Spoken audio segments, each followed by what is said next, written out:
Yeah.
Mm.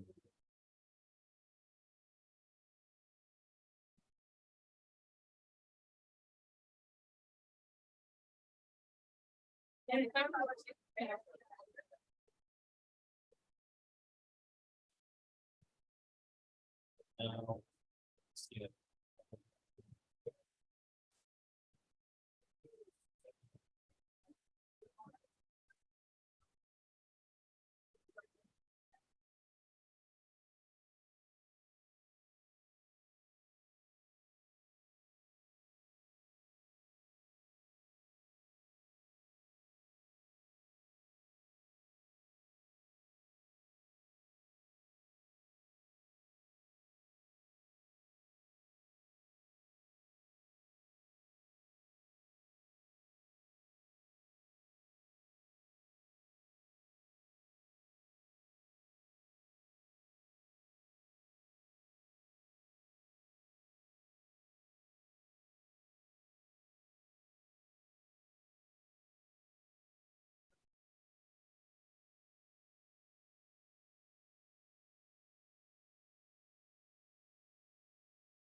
back to normal.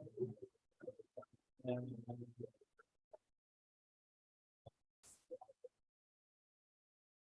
second.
Okay, so yeah, period.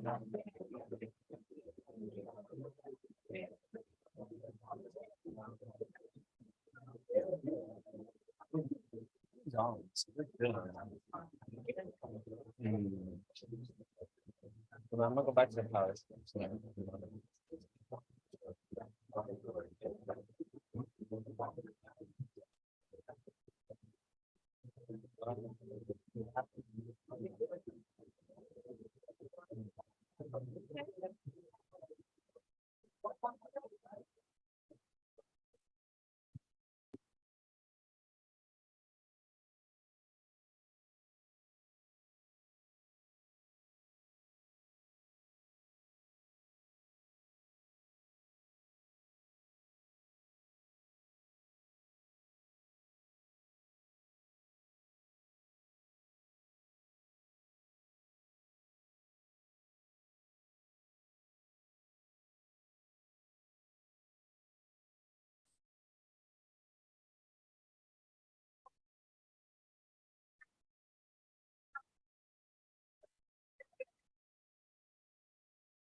Oh, are you gonna be reading here? I'm gonna do a welcome. Would they be able to see me? No. If not, they could just listen, because I need the mic. All right, so I'm gonna go ahead and look up this feature real quick. Yeah. Okay. Yes, see. Yeah, it's on. Okay.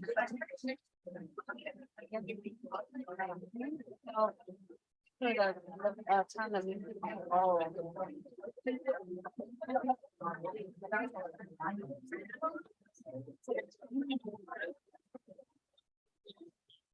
Okay. Jackie's telling her to turn it on. I don't know if this is okay to read about you. I pulled it from one of the writers that I skip any introduction.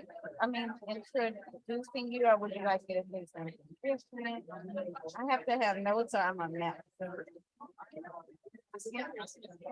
You need to do the bio. Somebody. Okay, I'm like, I don't just skip over it right now. All right, we need one quick, so I can watch that too. Yeah.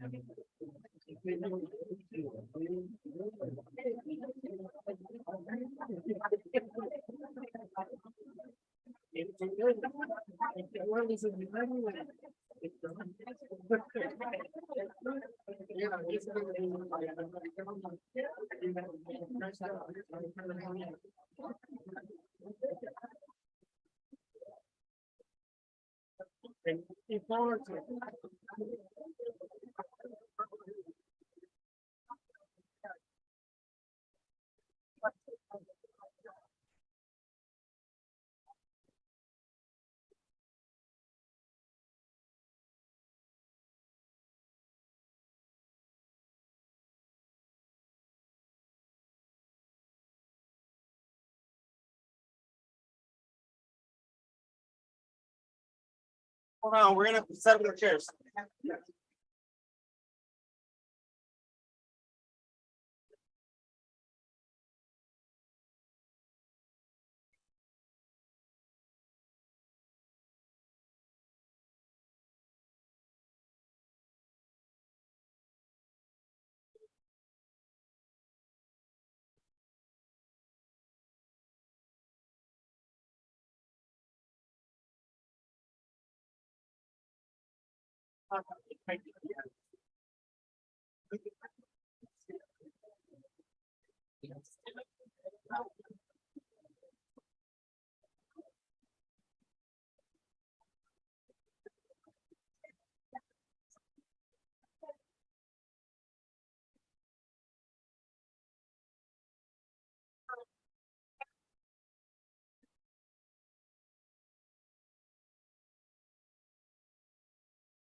You're not in, oh,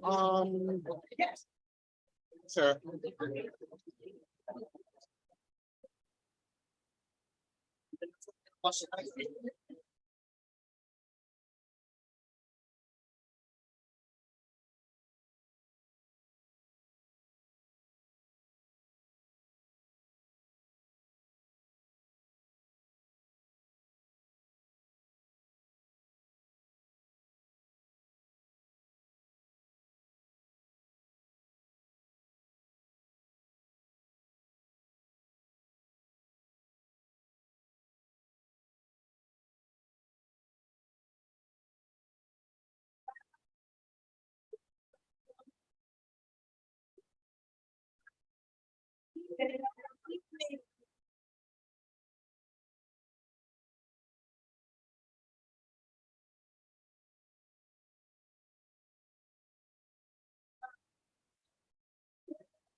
Good evening again, everyone.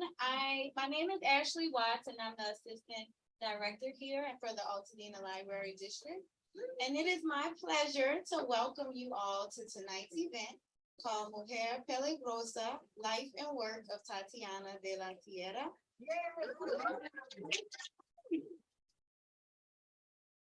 This event is supported in part by the California Arts Council and is in collaboration with the Altadena Poets Laureates, Peter J. Harris and Carla Samuel. Before continuing with introductions, I would like to read our land acknowledgement statement.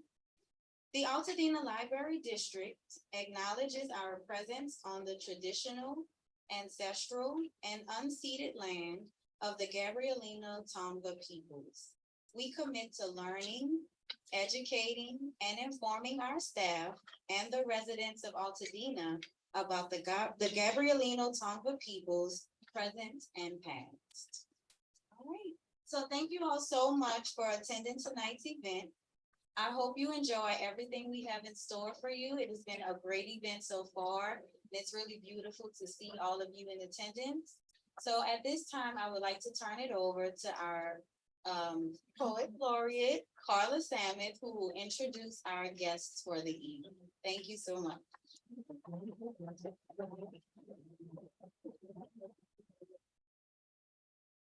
Wow, it is so wonderful. Can you hear me?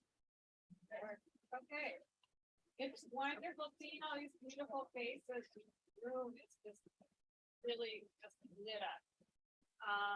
And welcome to the program. Welcome to the library.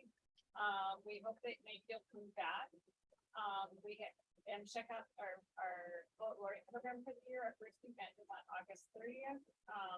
Will be our kickoff event, and Garrett's and I will be meeting at that event and talking about what's coming up, including a program that was funded by the Academy of American Poets, Poets of the Land, that will bring senior citizens and high school students together writing. So I want to first introduce Sophia Luisa Bermejo, who's representing the Latina Writers Conference planning.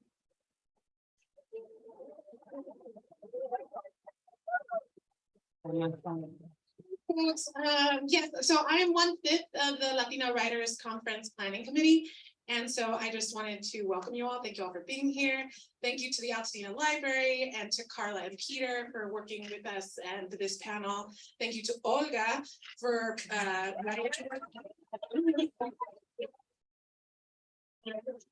proposing this panel and making this happen. And everyone else. And clearly, there's a lot of people who went into this beautiful event coming together. And I also wanted to say thank you to our sponsors. We have the California Arts Council, Latina Arts Network, Plaza de la Raza, Women Who Submit, Alternative Field, Antioch University, Tomas Rivera Endowment Fund, the Offing, Salvies Who Lunch, and UCLA Extension. Without them, we would not be able to have this event. This event is part of an 8-day long conference. It started yesterday. Yeah, when it was in Whittier, we started with an art walk through Whittier. We went to Avenue 50 and we had a panel with industry folks. It was amazing. And now we're here. Tomorrow is going to be an exclusively remote panel. Let me open this up. Sorry. Where you are from has a bad reputation. So we have Lucy Rodriguez Hanley, Louis Berresto, Janice Miller, Liz Gonzalez talking about the Bronx and the IE and a few other places. Sorry, my mind went blank. But it's online, it's remote, so you're able to join from anywhere, so check that out. And then on Wednesday, we have Josefina Lopez teaching a 3-hour writing workshop over in Boyle Heights at her Casa 0101 location. Everything is free. Every single night there's an event, and it all ends on Sunday with our pachanga at Plaza de la Raza. And yes, and that will be from 3 o'clock to 5 p.m. We're going to have roundtable talks. We're going to have Chulita Vinyl DJing. There's going to be a party. We're giving out an award to Sarah Rafael Garcia, the Maestra Award. And we're going to have a comedian. So come out. It's going to be a beautiful event, free wine. And we'd love to see you. And if you'd like to support the Latina Writers Conference, we're hoping to have another one in another 2 years. We have t-shirts. We have awesome totes. You can buy a tote and then pick up the books and you have something to put your books in. Also, we have a survey at the back of the room. So afterwards, if you could please give us your feedback, that's going to help us get more grant money so we can do this all over again. So thank you.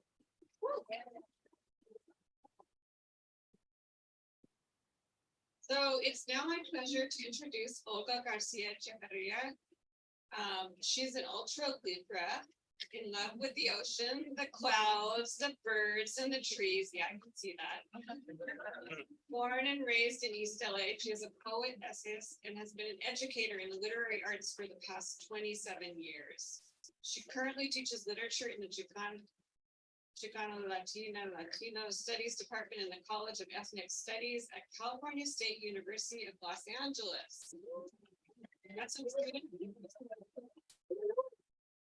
She is the author of Falling Angels, Said Cuentos them. y Poemas. Her work appears in Said Sun them. magazine. Yeah. Iman Animan, poets writing on the Anzalduan borderlands, the Latino Book Review, and others. She is co-literary executor of Tatiana de la Tierra and the curator of today's event, Mujer Peligrosa, Poetry and Life of Tatiana de la Tierra. Let's welcome Olga.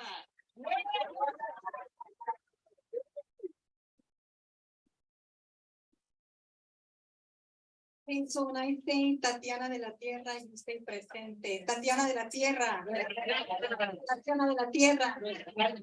Tatiana de la Tierra. ¿Quién era Tatiana de la Tierra? Tatiana de la Tierra was a dangerous woman. She loved smut and worshiped the cunt. She was wild, fat, free, and fearless. She wrote odes to unsavory bearded lesbians and celebrated fleshy women.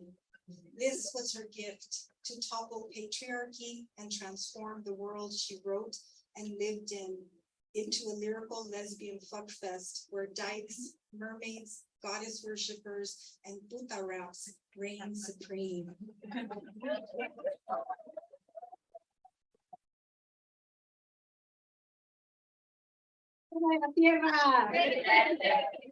Thank you so much for being here. I also want to thank all the volunteers who helped put this together. It does take a village. I want to give credit to Kat Uribe for this beautiful altar that she built for us today.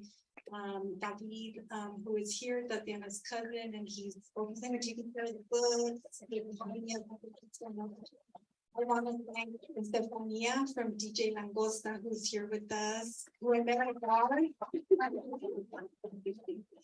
And we have madrinas and padrinos, you know, like quinceañeras, right? So we have the madrinas of refreshment, Percy and Christy, who made donations, and my goddaughters, Gladys and Lenore, who helped us set up, my student, Cristina, who made the delicious aguas. Really, really big thank you to Latina Library and to Carla, the poet laureate, Carla Zambeth, for welcoming us here. We have a wonderful group of women and panelists here today who are going to be sharing about their connection to Tatiana and the impact of her work. I'm going to read their bios. We have very short bios, but I just want to introduce them, and then we're going to get into it, and we're going to be reading some of Tatiana's work and talking about her. And so I'll go ahead and get started.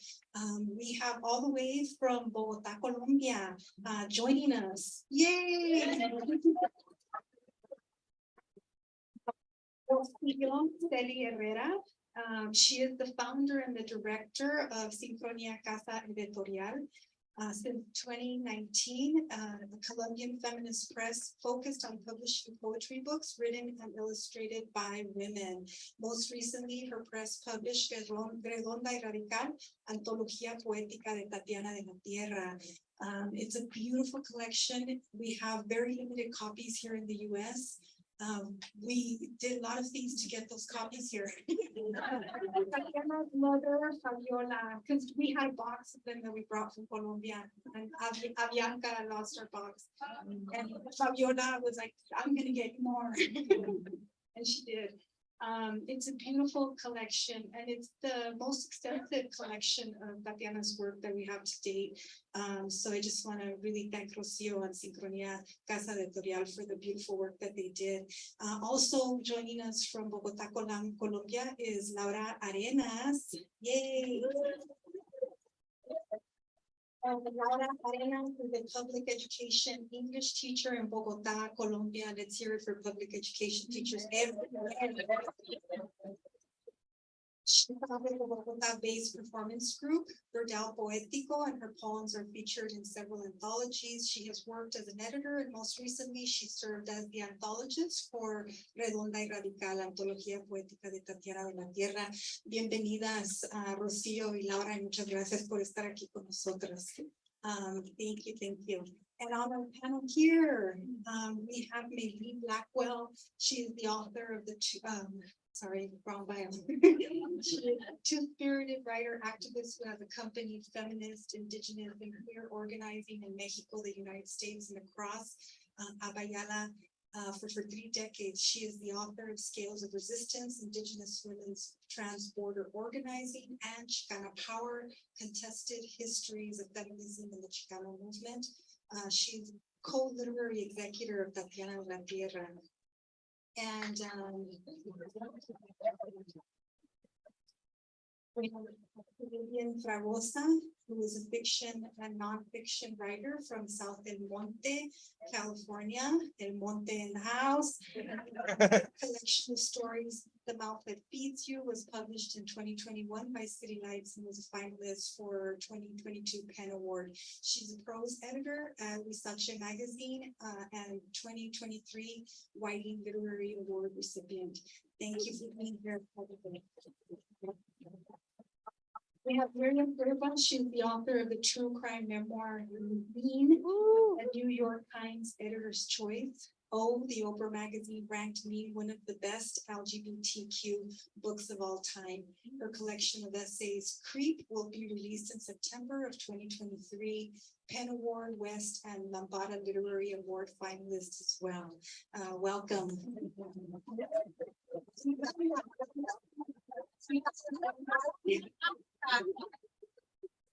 And we have Andy Trece, who's here with us today and was very generous in offering to help us translate if we are going to need translation.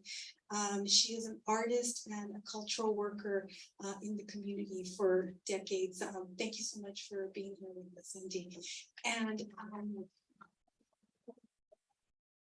with those introductions, we're just going to get right in. And I thought I'm going to start off with a question for the panelists and also an invitation for them to read one of Tatiana's poems of their choosing as well.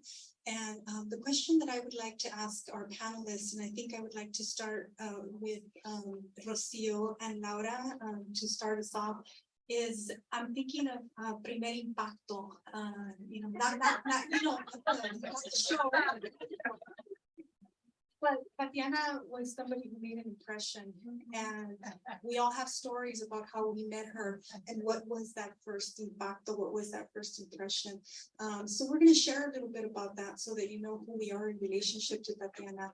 And we're also going to be reading one of her poems as well, so we can celebrate her literary voice. And so we're going to start on Rocio. Would you like to start us off? Or Laura? Yeah.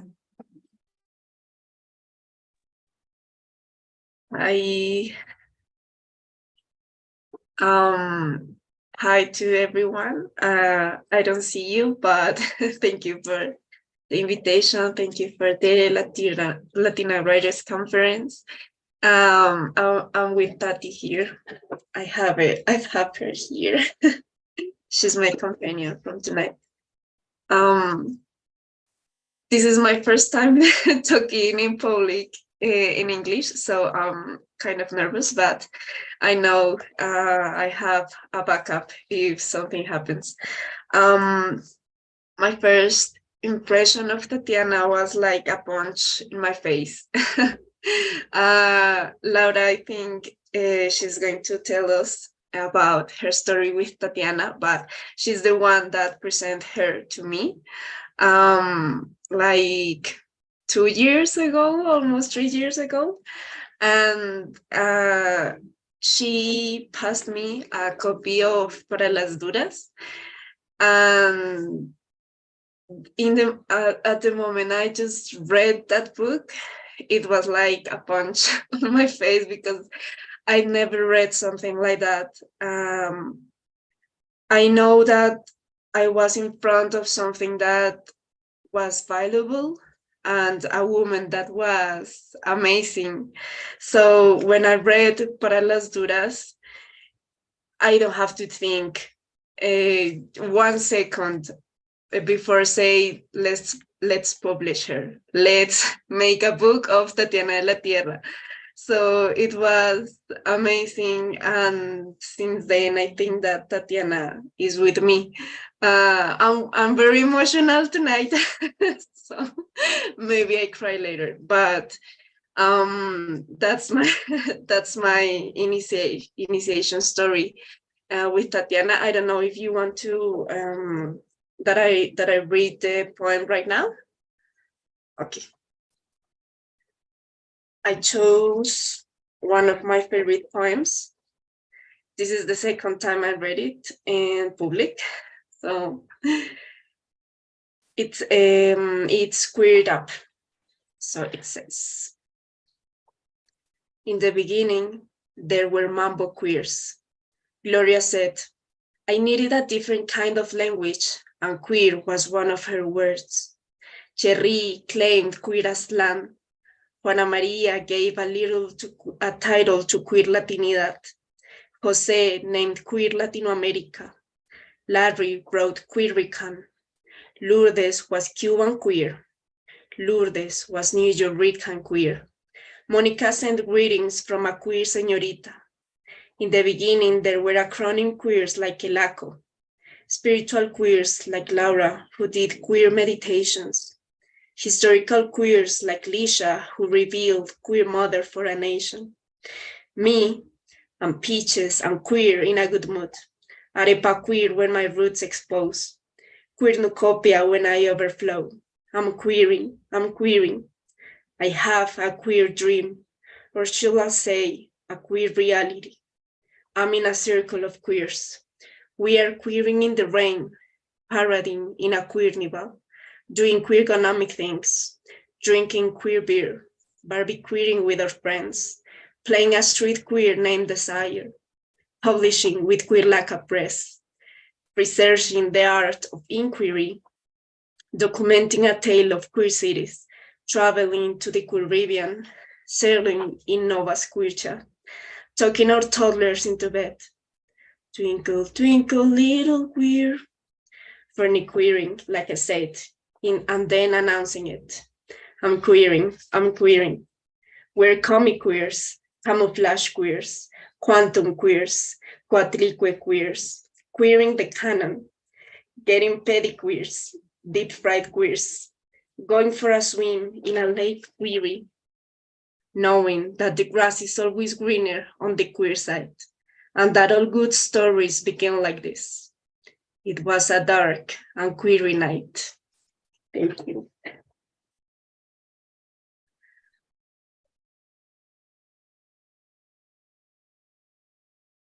Laura, sigues tú. Hola a todos, todas, todes. Hello, everyone. I'm so pleased to be here. Thanks to Olga and Meli, who helped us throughout all the process of publishing Tatiana's work. And thank you to Altadena's Library and Latina Writers Conference. Well, I was the one with the idea of publishing Tatiana. The first time I read Tatiana, I was like 23, 24 years old. I just went to a public library here and took Para las Duras for the hard ones. And the first time I read it, I was like, why hadn't I read this before? And it was so important because being a lesbian woman in Colombia is like struggling all the time for finding references. So I just took it and I made copies of it, and I was like, I'm gonna make everyone read Tatiana. And it has been years since that, but I'm sure it is important for all lesbianas here in Bogota, for all lesbianas here in Colombia, for everyone who thinks about getting out of all the merchandising and all the stereotypes about our bodies. So that was it. It was just like finding a place where I belong to. That's it. That was Tatiana's work for me. I'm so excited about this. And I have always thought that all of queer works in Latin America have been like all the time revalued and all the time republished, because there are queer people who are thinking about publishing them, and because we read them in open mics and conferences, and I don't know, every time we gather around, we share poetry. So that's it. I found a place where I belong to. So I'm gonna read one poem. I'm gonna read in Spanish. In the book, there is the bilingual version. Is from Para las Duras. I think this is the poem. When I think about queer literature, I think about this poem. When I think about lesbian literature, I think about this poem. It's called Literatura Lesbiana. If you have the books there, it's on page 252. And it is one of my favorite ones because I think, yeah, lesbian texts are passed from hand to hand and mouth to mouth. Literatura lesbiana. Los textos de las lesbianas se pasan de mano en mano y de boca en boca entre ellas mismas. Se ubican sobre la piel, en la mirada, en la geografía de las palmas de las manos. La literatura lesbiana se encuentra a pedacitos, en volantes, boletines, revistas, paredes, poemarios, notas, novelas, correspondencia electrónica, cartas de amor y desamor, pedacitos de papeles.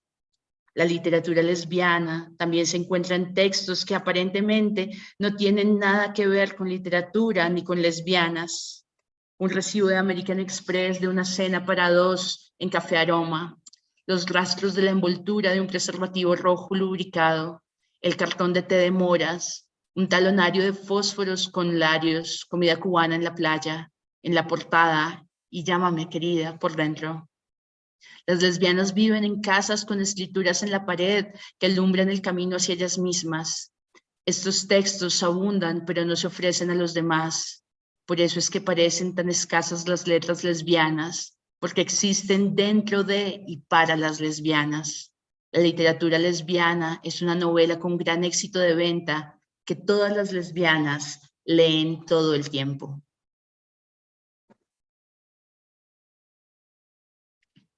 Thank you.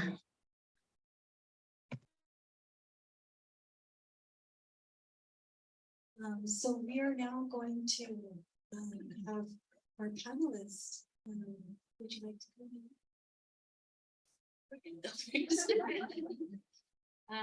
So I first met Tatiana on the page. I forgot about this. I had been I told Lynn, Lynn, thank you for doing an amazing interview and getting the word out about this book, because we've had this amazing experience, like publishing the book and working with the Colombian Feminist Press. And so I was telling the story that I met Tatiana first in all over Latin American feminist encuentros, Latin American lesbian feminist encuentros, autonomous Latin American feminist lesbian encuentros, and then, the various splinter groups that we keep dividing amongst themselves. And we always were like on the sidelines going, I'm not sure what they're all fighting about. And Tatiana would be plotting who she wanted to hook up with. And I was like, okay. And a lot of the chapbooks I have are signed like from Mexico City and the year and whenever I would see her. And we came to know each other better because she wanted to move to Long Beach because a psychic had told her that her vibrational flow better with the city of Long Beach. And I'm like, I'm the Dyke ambassador of Long Beach, so and we formed a Tongue Twisters. It was more like a dinner club, but writing. It was like a we got together, do some writing, but kind of like a dinner club. We had a lot of dinners and cooked together. But I first met her in Conmoción, that she edited. So as much as she wrote and I think was very ahead of her time for, what's known as fact studies, for, body positivity, she also published other Latina lesbian writers, filmmakers. So I was writing about, a film in my first year of grad school. I lived in Santa Cruz. I was Percy's neighbor. It's where we met. We were 12. I mean, she was 10, I was 12. And we were very young. And the Conmoción, the Latina literary lesbian magazine, but it was filmmakers, it was, letters to the editor, it was so much Latina lesbian culture. So the poem I'm going to read, I was requested to read, and I love this poem, Ode to Unsavory Lesbians. It's one of her, ones she's known for. And she wrote this in 2010, but kind of at the height of the L word, and like the kind of integration of lesbian life into the mainstream. And I love this because she reminds us, and a lot of her work reminds us, not only to keep it queer, but the political and cultural and anti-patriarchal, all the homophobic edge of being queer. And by that means non-normative, not necessarily being accepted by mainstream society. Ode to Unsavory Lesbians. I love an ugly lesbian, one who walks with a limp, talks with a lisp, leaves her dentures out overnight by the bathroom sink, wears polyester pants and men's cologne, the cheap kind. Has a beard so long she steps on it, sprouts warts on her toes, all 12 of them. Carries a spittoon in her breast pocket, chortles at church people. I dream of a lesbian who's always broke. She doesn't own a car, walks streets barefoot, near and far, washes all her clothes by hand, steals from Walmart, scamps business-suited men, lights matches on her wooden leg, barbecues freshly plucked birds on her shopping cart, seasons them with salt, that's all, licks her fingers in the moonlight. I crave a lesbian who's fat and fleshy, so big she can't fit through the door at Starbucks. And they set up an outdoor cafe just for her. Tan gorda. Oops, am I reading it? I'm reading it in Spanish. So fat that she wears bangles on her fingers. Her belly is a boombox. Her stretch marks are hieroglyphic etchings. So heavy, tectonic plates shift beneath her feet. So huge, Lake Erie is her bathtub. I lust after an unsavory lesbian. She blows away my lackluster day, leads me in the lambada. See, you were foreshadowing there. Lights lantern between my legs, lays my head down on lace pillows, humps me like a lamppost, lacerates me with leather lust, lacquers my body with blue latex paint, logs the forest for prime wood, builds me lakeside throne, sets me there and worships me, goddess in blue, lines my path with lady slippers, ravishes me with sex words, pets me like a little lamb, wins me by a landslide.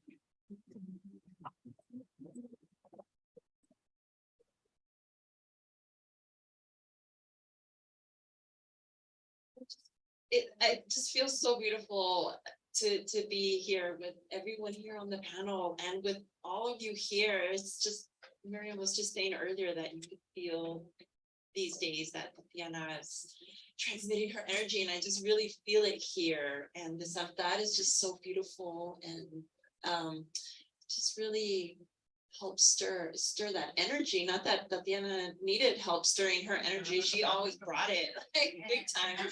I first met Tatiana years ago through the Guayaba writing salon that where I met Miriam and Estela Gonzalez and Griselda Suarez. It was a writing group that was founded by, I believe, Miriam and the other mujeres in Long Beach. And so I met Tatiana at, it was either Miriam's house or someone's house, probably Miriam's house. But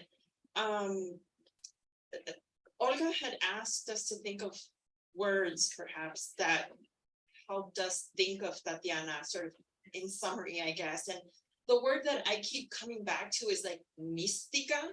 Like, sure, she was raunchy, she was this, like de la tierra, right? Like of the earth, very grounded, but there was some very like mystical energy about her. And the first time I visited her house was like just this charge of energy. I think it was the crystals for me. I don't know. I love rocks and I loved her crystals, and I had never met anybody who loved crystals as much as I did. And she just felt really connected to some vibration that I didn't totally understand, and I was just so like entranced by her. And she always like said things that like made me blush, like, oh, this little hetero girl here, like, let me just mess with her. She did. And she was hardworking. I know she was, I mean, it should go without saying, but I'm gonna say it, like, she was just very professional and committed to her work. I remember her stressing about like always being late for her pieces for La Bloga. She didn't want to be late. She just really wanted to get things done. Why am I always procrastinating? But I just admired like her commitment and her professionalism and her hard work. So that's what I think of when I think of Tatiana, and the first times that I met her, in those poems that we've been listening to today really bring back a lot of those earlier memories of Tatiana. I brought a poem that I want to read in Spanish because I haven't read in Spanish in a long time, and because I don't know, I think it's nice to hear the Spanish. It's called Soñando en Lesbiano, and yeah, I'm just gonna read it. I'm saying much more after that. Soñando en Lesbiano. Puedo entrar a la mañana con los rasgos del sueño eterno. Vivir en un planeta de mujeres es puro canto y caricia sobre lomas lilas y bosques fértiles. Nos bañamos bajo cascadas de aguas claras y así, desnudas y mojadas, nos montamos las unas a las otras. Nuestro deseo es una ballena que encuentra la calma en lo profundo del mar. Huelo sexo en mi pelo al amanecer. El olor del sueño me perfuma todos los días. Voy al correo a buscar estampillas con dibujos de flores o frutas para enviar cartas a las mujeres que caminaron conmigo sobre suelos de musgo húmedo. Estamos en un mundo que no es nuestro. ¿Qué hacemos con los sueños que juegan en la subconsciencia cada noche? Puede ser que nuestro planeta de mujeres sea no más que un sueño, pero ¿quién dice que las imágenes de la noche no son tan reales como las de los días? Nadie sabe cuántas nos bañamos en los bosques, ni quiénes volamos con el cuerpo abierto. Y no es para que lo sepan, afortunadamente. El paraíso siempre lo soñamos, lo hacemos nuestro. Ahí nos encontramos y vivimos un recuerdo colectivo. Entonces, huele a sexo mi pelo al amanecer.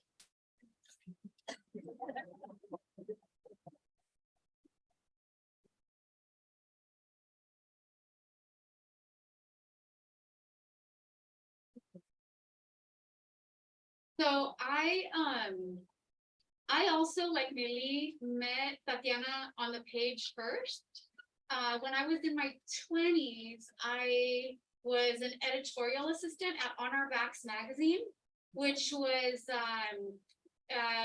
the only lesbian pornographic magazine made by lesbians for lesbians. So I had a lot of fun there. And one of my tasks was to write reviews. So I would review sex toys, I would review books, I would review videos, whatever they gave me, I would review. So I was handed a small collection of Tatiana's poetry, which was in Spanish to review. So I did that. It published, and a few years later, I published my own book. It was my first book, and I was invited to read from it at UCLA. So I'm at the podium at a library in UCLA. And there was a very small crowd. This is my first book. And Tatiana strutted in during the reading and she made a beeline for the front row. And she sat herself in front of me and she scowled.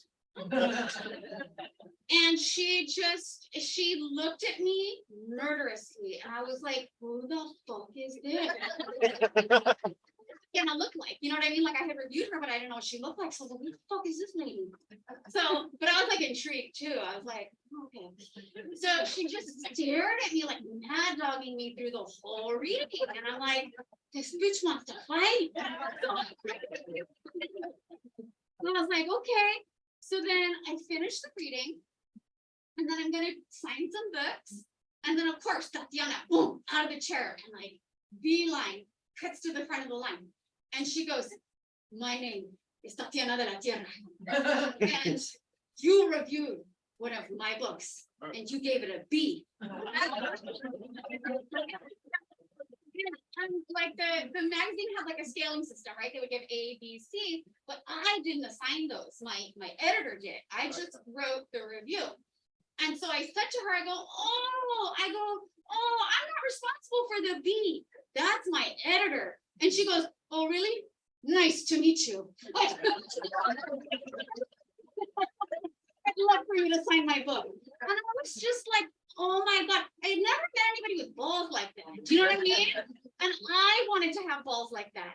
So that was our first introduction. And from that point on, I wanted to have anything to do with Tatiana that I possibly could. Like I wanted a mentorship program, you know what I mean? Like I wanted to follow in footsteps that powerful. And she moved to Long Beach, which was where I lived. And so we cultivated a friendship and became close. What I'm going to read is her poem, When Cunt is Angry.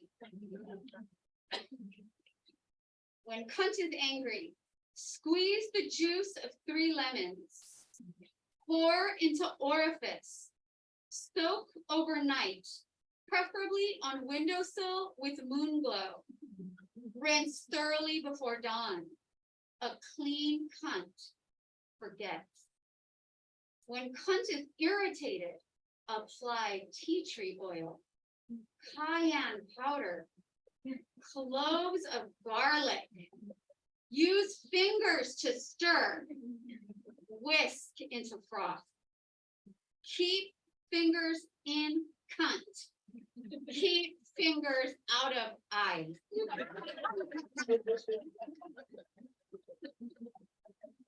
Infected cunt screams for attention. I gave you pleasure, I can take it away. When cunt is bored, leave it alone. When cunt is confused, leave it alone. When cunt is content, leave it alone. Then do what it says. Thank you.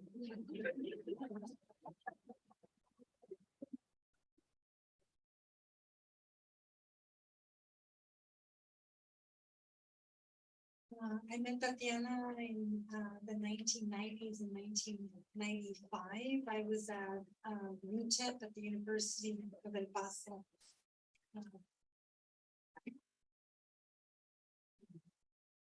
And I was doing a MFA creative writing program that had a bilingual component to it. And she came to visit the university to check it out. That was very typical of Tatiana. She researched everything. And so she wanted to talk to people. She wanted to see if this was the right place for her. And I met her there. The first thing that she ever said to me when she introduced herself was, my name is Tatiana de la Tierra. I write cum stories. And I remember just really being taken by her, not just the things that she said, but also just the way she carried herself. And if you did meet Tatiana in person, she was somebody who walked into the room and she had presence. She became one of my closest friends, like a sister to me. Over, from that first day, I remember we hung out the whole day afterwards. And she ended up at my house. I ended up cooking for her, and then she liked my cookies. So then after that became like a habit, like cooking. Have a way of making people do things for them. Yeah, it was beautiful. It was a beautiful friendship. Words are beautiful because we were in a writing program and we got to share each other's work. She was my reader, my editor. And also I was part of the writing group with Maybe as well, the Tongue Fisters. And I'm going to read this poem, which I love. And one of the reasons why I love it is because I heard her read it many times. And there are some poems that she wrote at the end of her life that were songs.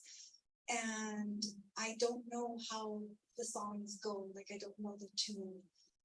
But there are some poems that I do, and I can kind of hear her voice in it. And so this is entitled Lengua Alabanza.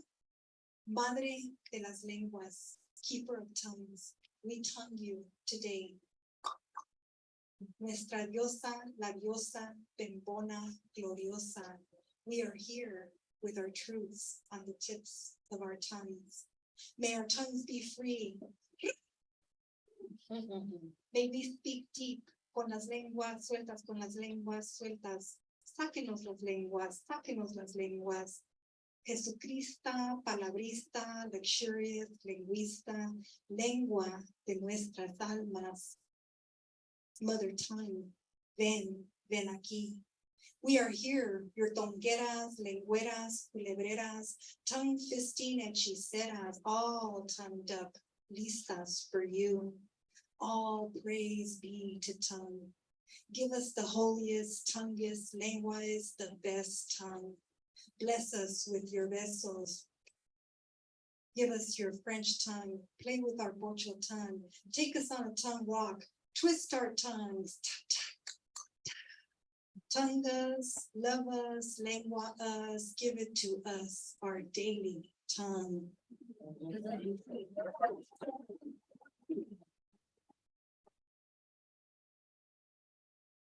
I asked all the panelists here today to help me out and to offer a question to the rest of us. I think because of time and because there are many of us, we won't all get to answer each of the questions, but I would like the panelists to ask their question, and then maybe a couple of us or a few of us can answer, and we can do sort of like a round robin kind of thing. So is there somebody who would like to start? Laura or Rocio, would you like to offer your question to the panelists?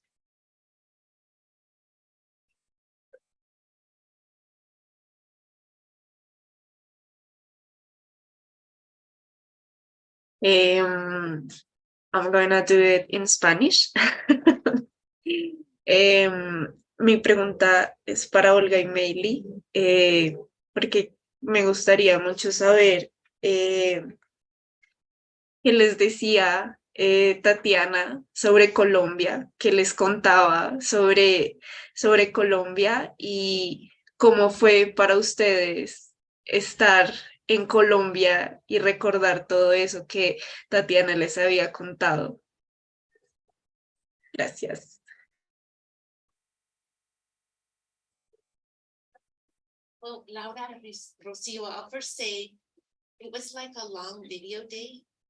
We were meeting with Rocio and Laura on video like every few months, all of COVID. So we were like shut in, but we would send, the poems arranged how we thought, the book layout, and then we would kind of talk. And so it was a long kind of video dating, like, are we doing this right? Or are we, is this, and then we just kind of slid into like the funness, of course, if you're experiencing Tatiana's writing. And then when we saw them at the book launch, everybody dressed in matching colors to match the book. Red and purple, which was amazing. And it was like a dream of seeing them. And now I'm in Zoom with them again. And I'm like, oh, it's like we're back to video dating. And just everyone here, Tatiana's family and Olga's family and all our friends, every year on this date we get together like a private party, and we dance vallenatos and drink Tatiana's favorite drinks and her favorite food, and people cook. And we build an altar and we read her poems late into the night. And so now we're in a magical pachanga together with you. And so what Colombia was like this mystical place of like, you know, children of immigrants, or, you know, Tatiana's 1.5 generation, but it was like a Colombia of her childhood. And it was mystical and like tall tale, kind of, you know, like violent, you know, just a child too of that time of war. But as you can see, like from the poems in the book about Colombia, about the mists of the mountains and the fruits and the waters and the healing, she wanted to start like an echo. Exactly. Yeah, she wanted to start like an echo, you know, space where people would hang out, like a utopian kind of, yeah. And so when we went, we were so loved. We were really so loved by, you know, of course, Tatiana. Hola, Fabiola. Tatiana's mom would send marching orders with other members of the family. So people, you know, took us everywhere. I mean, I never traveled anywhere where I've been like picked up from here and took there and taken for the best coffee here and the best pan here. And Laura took us to this amazing dinner. And Rocio, you know, the night was just this incredible dream of being like honoring in a friend in a magical, it was like a magical spell that Tatiana wove way into the future, because she knew she wouldn't live long, I think, because lupus. And so it's like she put the spell into the future, and the world had to catch up to her in Colombia and in here in the US. And so it was like living in the magic, in the spell. And I have really amazing memories of the trip. And we were hoping to come back next summer. And one of the Latin American Studies Association is coming. We're like, we're going to propose a panel, see if we can come. And yeah, so I think, you know, Tatiana wanted to write about Colombia. She wanted to have a book project. And it scared her, which I think was good. She, like the kind of violence she wanted to confront and the stories she wanted to tell were hard stories. And I remember that titillated her and scared her, and made other people uncomfortable, I think. And that's where she, you know, that was her comfort zone. When I met Tatiana, she talked about Colombia all the time. She loved Colombia. She said Colombia was the most beautiful place in the world. And Colombia shows up in her writing all the time, in her poetry, in her MFA thesis. It was about Colombia and about the violencia and family stories that were weaved in there as well. She had a dream to be published also in Colombia. So she had been publishing here in the United States. She had published other people through Esto No Tiene Nombre. We brought some of the magazines here. Those are not for sale, but if you want to check them out, they're there. And she also, so she wrote about Colombia. She talked about Colombia. She often traveled back to Colombia, back and forth. So that was also, you know, very present in her life. And yeah, we were supposed to go to Colombia together, and that didn't happen before she passed away. So going to Colombia last October was really emotional, and it was really beautiful because being able to have this publication and for her to be published in Colombia, which was one of her dreams, working with Rocio and Laura and the other women as well, and meeting them in person after working with them during the pandemic for, you know, over a year, and then meeting them in person was really a beautiful experience as well. And then being in Colombia, I felt that, you know, that trip that we were always supposed to take, like, it did happen. not exactly how we had envisioned it, but I felt her there. I cried every day that I was in Colombia. I don't know, they were these tears of joy and celebration, and then also just really feeling her presence there. And I'm very, very grateful to Sincronia Casa Editorial and also to Laura and the other women. And one of the most amazing things of being in Colombia was seeing this whole younger generation of, Colombian, LGBTQ plus people excited about her work, reading her work, asking about her. So definitely, Tatiana is here, and she continues to, touch our lives, and yeah, it's been a beautiful, beautiful experience.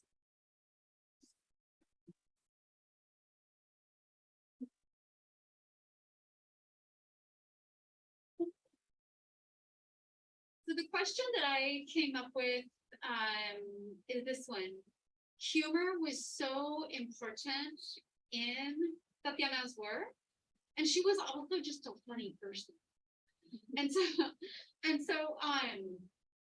what I wanted to ask was what impact did the humor in her work have on you?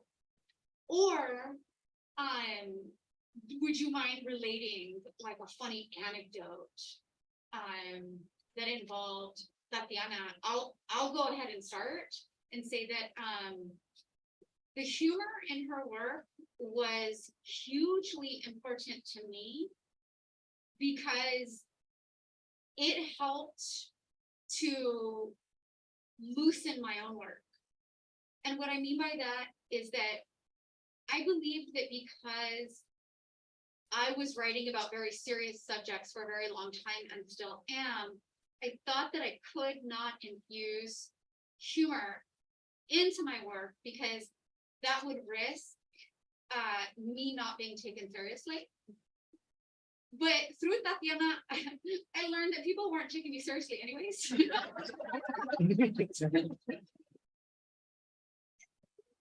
might as well.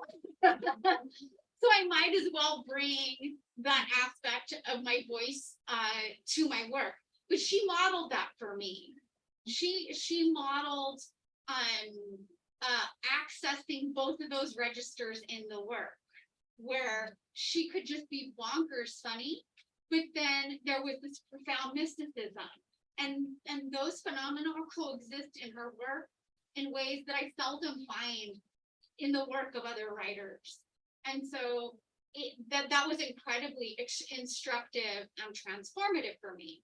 So that's how the humor impacted me. And then as far as a story goes, I went to her apartment once, and she handed me a book like the minute that I walked in, and she told me to open it to a random page. And I did, and I saw that there was an image of a lizard on the page. And she goes, "That's your spirit animal." And I'm like, okay, I'm a lizard, fine. So she had found this image that looked very much like a lizard in a Colombian art book.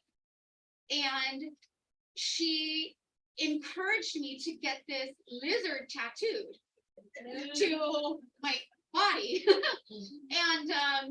And then she said that she was going to get her spirit animal done, and we were going to do them at the same time. She was a monkey. So we go to this tattoo parlor, and I lay down and I get my lizard, right? So it's right here, here's my lizard. And then I'm done, and then I'm like, Tatiana, it's your turn to get your monkey. And she's like, nah, this place seems a little low rent.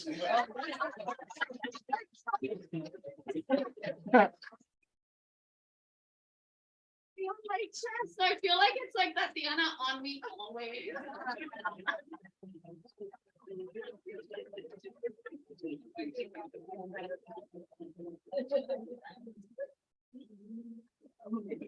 Yeah, that's a great question, and I'm really glad that you started off by answering it, because as you were reading and as we were hearing the poems, it reminded me of your work, especially some of the chapbooks that you've published, and there's a lot of play, and even in Me, it's true crime, like there's playfulness there, and I think the playfulness and the humor is like a way of taking up space that I'm still learning how to do. Like I have some like understated like humor, like very dry humor, and I have a lot of admiration for people who like can just let it all out and like let it spill over, and like that's what her poems were. That's what she was like when she entered a room, when she wrote a poem on the page. It was like taking up space and in these crazy like unapologetic ways. And every time I heard her read any of her poems, it was like an affirmation of like,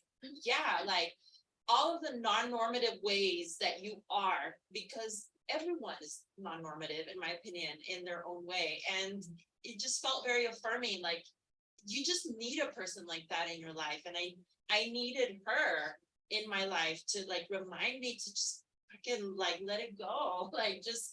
And I don't have like specific, I do have like one little anecdote, and it's not like a hugely like hilarious one, but it was just for me when I remember we went to Claremont, one of the Claremont colleges, and we were gonna do like a talk or reading, no sé qué cosa.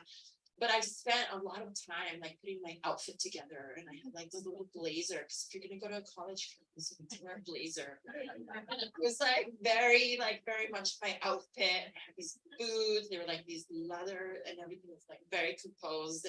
And she like made a comment like about my outfit that was like flirty and like kind of making fun of me at the same time, and it just kind of made me fall apart. Like on the spot, I was like, "What's happening?" Like, I don't know, but it's good to fall apart a little bit once in a while. Like, just as a writer, especially, just to like not take yourself so seriously all the time. It's good for your writing to just like be free and playful and return to that place of playfulness, which I think I heard Olga perhaps say, or maybe like that, returning to the play, those video dates. And I don't know, I think that's something that I've been thinking about a lot lately. Like, how do we return to playfulness?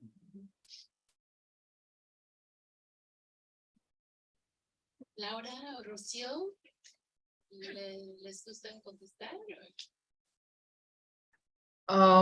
Pues yo no tengo un recuerdo del humor.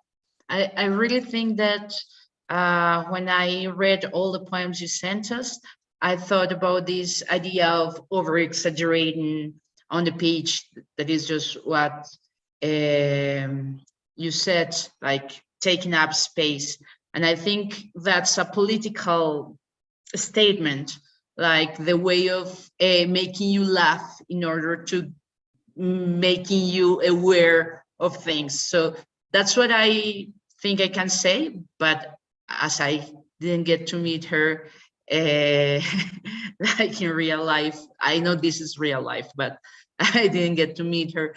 I don't know the way she used humor in her daily life.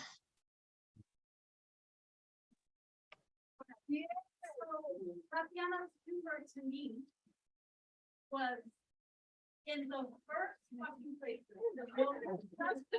Well, that's right on institution. You get a mic.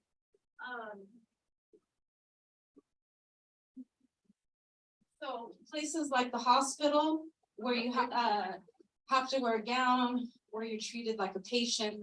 So I'm saying how she used humor where in fucked up oppressive places like that. On the pier in Long Beach at night where you can't be a lesbo or you can't be a woman. She used it to be free, and she used it for dignity. Yeah, and she's generous. Her humor is generous and of spirit, is generosity. So that's what I just wanted to say.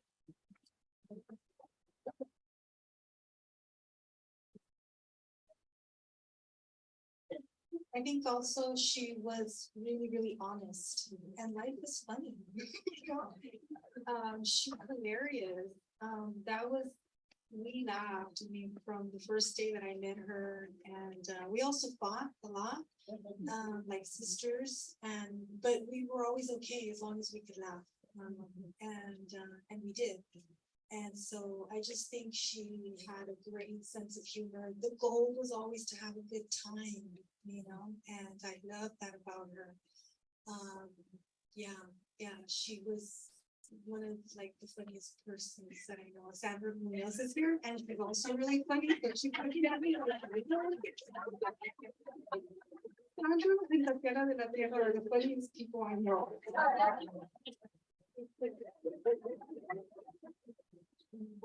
I have lots of stories, but I want to give somebody else a chance to ask the question.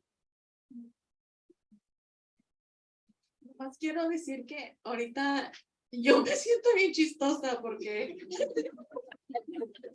como que ella me está haciendo una broma en este momento porque una amiga me dijo, oh, vamos a hacer esto, necesitamos a alguien que traduzca, puedes hacerlo, por favor. Oh, sí, claro, le mandé un mensaje a Olga y aquí estoy, todas hablan inglés y español y yo aquí.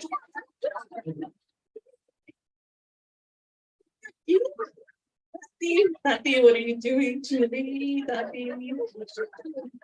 Get the poem. Nomás quería decir que hasta la fecha es bien chistosa.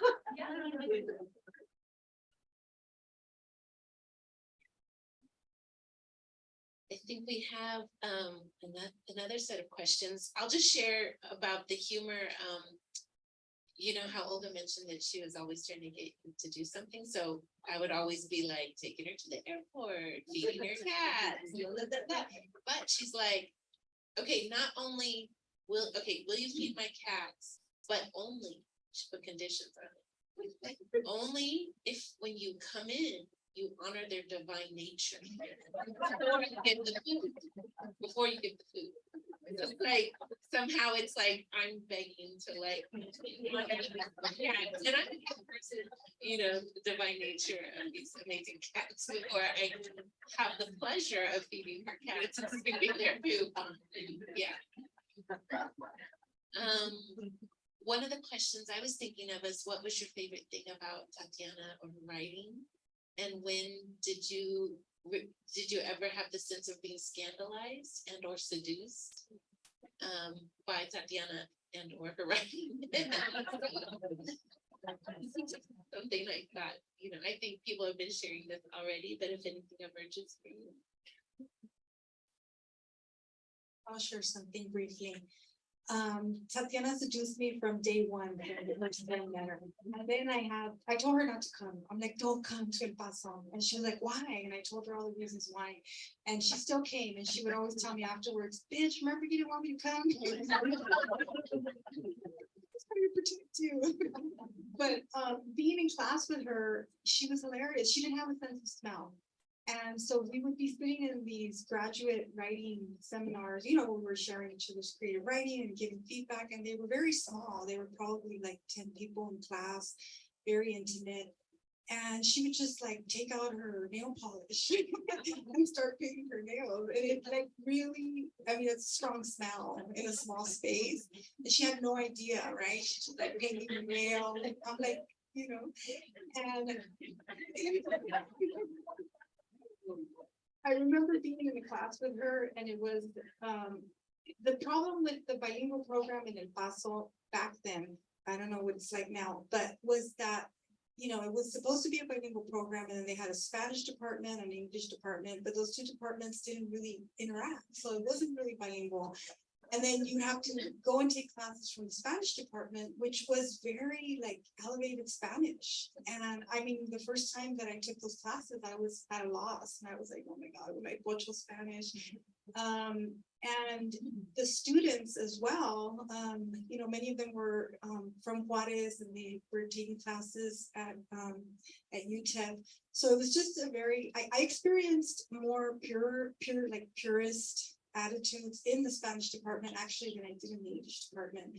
And so we're in the Spanish class, con el español bien elevado, you know, and very like our teachers, our professor was from Latin America, can't remember right now from where, but everybody's reading these really serious poems and like, you know, with this wonderful Spanish. And then it was Tatiana's turn. And it was her turn. She was like, I have to stand up for this, you know? And she did. And then she busted out this poem that was a puta rap. I just want to read a little section of it. And I mean, she stood up and she was literally like, I mean, she wasn't a rapper, but she went for it. People were like horrified. It was so subdued. I was like, I love her so much. I can't rap, but I'm gonna read some of the phrases, right? It says, yo soy la concha que se convierte en cama, me cuelgo de las puertas, me embarro en las huertas, me abro tanto que no puedo más, me abro tanto que no puedo más. Yo soy puta, una de las muchas, soy la más mojada, la menos desgastada. Con puta, power, puta power, poderosa con las tetas, puta power, prisionera de la pepa, puta power, peligrosa con la lengua, puta power.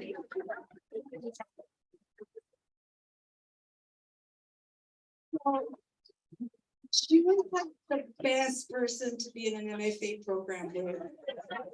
In El Paso, Texas, in the bilingual program.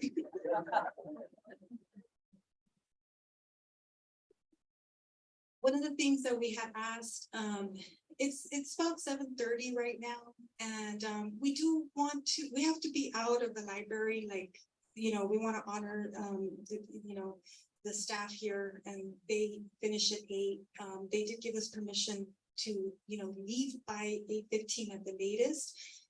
But we do want to hear more Colombian music, because Tatiana was, you know, she loved music. She had an enormous collection of vinyl records of women artists from around the world.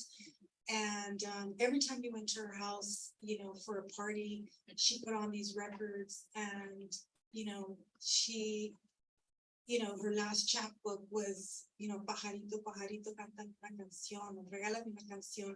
They were all songs, and they were meant to be recorded as songs, but she didn't have an opportunity to do that. I think music was one of her greatest loves, and I can't think of a better way for us to, you know, honor that by also giving a little bit more time and space for DJ Langosta to play some. There's so much to share about Tatiana, and we can't do that all right now, but we want to really say thank you. I also forgot to thank Lita. Lita, thank you so much. Thanks to Lita, we have color, all these beautiful tabletops. And the one thing that we didn't mention is that today, July 31st, is Tatiana's the 11th year anniversary of her passing. She passed away on July 31st in 2012, and we do like really the same. We celebrate her every year. We get together. I don't know if anybody's here, like Pandami or Percy or my brother Mario, Jose. Really, when Tatiana was sick at the end, it was amazing. We spent time with her and like in her bed. Yeah, and it was just a really amazing time. We used to like laugh, cry about it, and kind of say like, how could we have had such a good time when we all knew that she was, you know, leaving us? But we did. We'd be there. We'd be cracking up with her, right? And she'd be telling us what to do. And so, yeah, I don't know. There's some really special people who are very connected to her. Christy is also here. Her partner. I don't know if any of you would like to read something of Tatiana's. That's one of the things that we actually do, and we could close it that way. If you'd like to read a poem, there's the book up here. We have more of her books. I think you all know her work already. It's an invitation. Don't feel pressure. You don't have to, but I wanted to make sure Kat, Uribe as well, who did the beautiful, beautiful altar. Any takers or a la música? David, Juan David, Mario, Jose? Huh? Kat? Okay, Kata.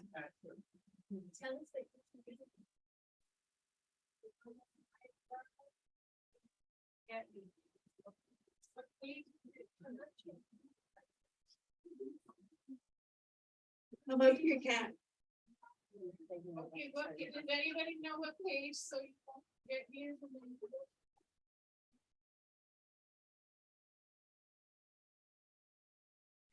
Nobody? Look along with me. Yeah. But I don't forget that. It's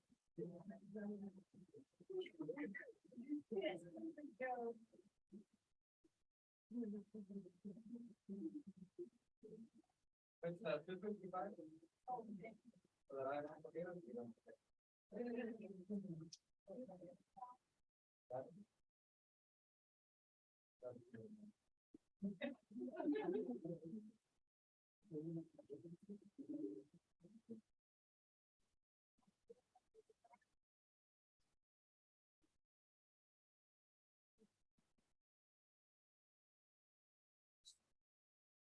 It's on page 53, yeah. So you won't forget me.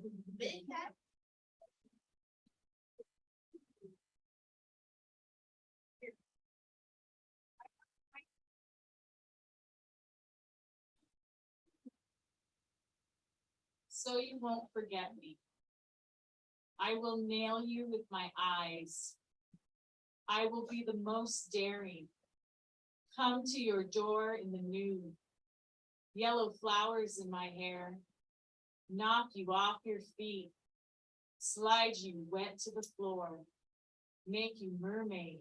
Slithering, foaming, seafaring. Nailed to your eyes. So you don't forget me, I'll open all the windows in November, take you for a ride on all the trains in December. Dedicate 3 poems to you in January, 4 constellations in February. All of my beauty marks in March, all of my fantasies in April, 55 flowers in May. All of my summer vacation. I'll leave you souvenirs, a zapote seed in your pocket, hickeys on your inner thigh.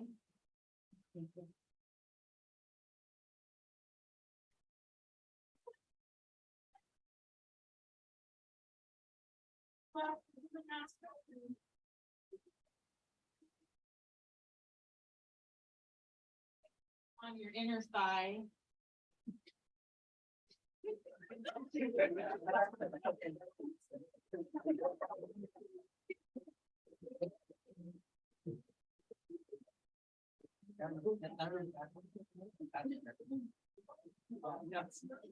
And your inner thigh, seaweed in the bathtub. I'll leave seashells in your bed so you don't forget me.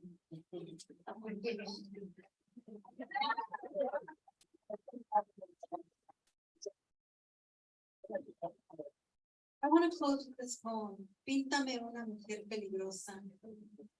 Píntame una mujer peligrosa. Una que coma culebras. Una que ladre. Que se peine la barba. Una mujer con la vagina violada. Con las tetas caídas. Una que singue y goce. Una que tenga cucarachas aladas al lado de la cama. Píntamela para poder mirarme al espejo.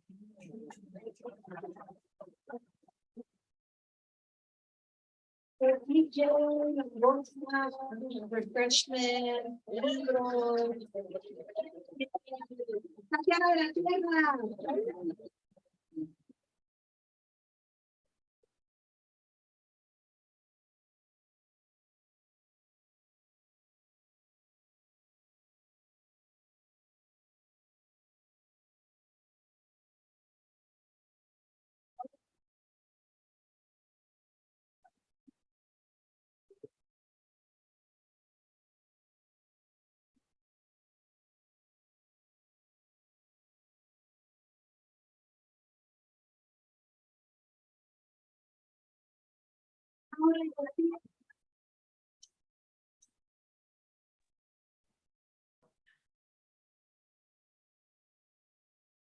Hola.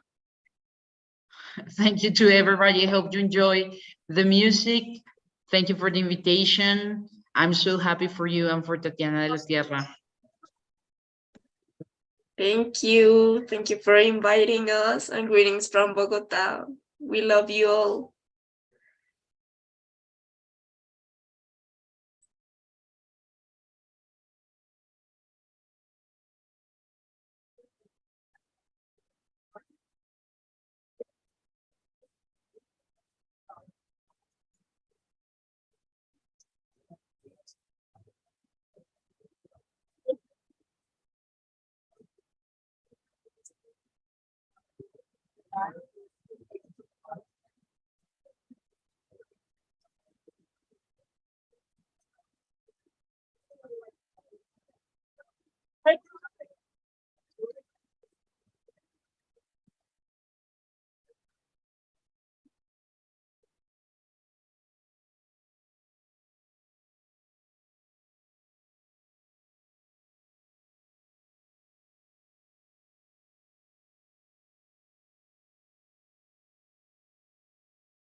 I still have the live stream going for like everything else.